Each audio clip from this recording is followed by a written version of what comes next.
L'industrie textile est responsable de près de 10% des émissions de dioxyde de carbone mondial, gaz à effet de serre à l'origine du changement climatique. En France, près de 700 tonnes de textiles arrivent sur le marché chaque année, dont près de 90 millions de jeans. Et malgré les apparences, un jean c'est 1 kg de coton, 11 000 litres d'eau, mais surtout 65 000 km de parcouru, soit une fois et demie le tour de la Terre. Entre production de masse et consommation effrénée, agir pour le climat en produisant ou consommant différemment son jean, c'est possible, et c'est ce que propose le fabricant éthique 1083, la marque d'upcycling Tuk Tuk Club et la plateforme de vente vintage Crush-On. Rendez-vous en région parisienne à la rencontre de ces acteurs inspirants. 1083, c'est une marque de jeans et de baskets entièrement made in France, parce que c'est 1083, c'est la distance qui sépare les deux villes les plus éloignées de l'Hexagone.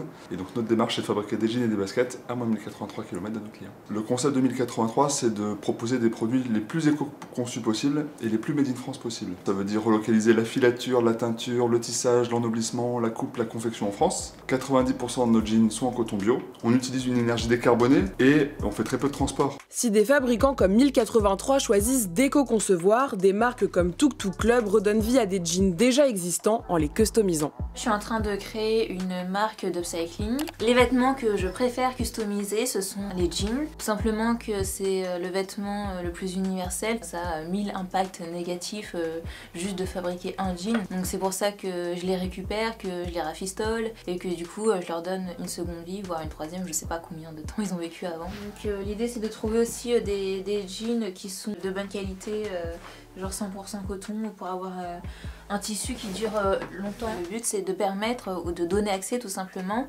aux gens de consommer plus responsable en ayant un jean unique et de garder le plus longtemps dans son dressing. Je vends mes vêtements sur la plateforme Crush-On.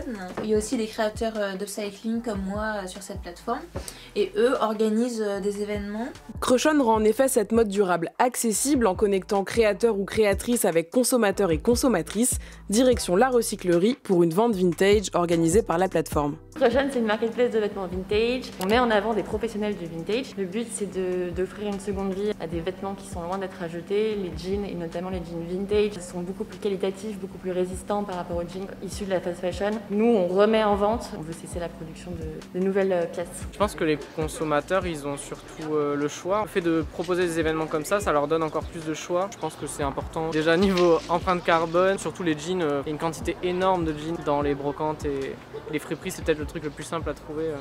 Repenser son mode de production et de consommation est devenu un acte engagé et à la portée de tous pour construire un monde durable. Et oui, réduire ses émissions de gaz à effet de serre, ça peut commencer par son jean.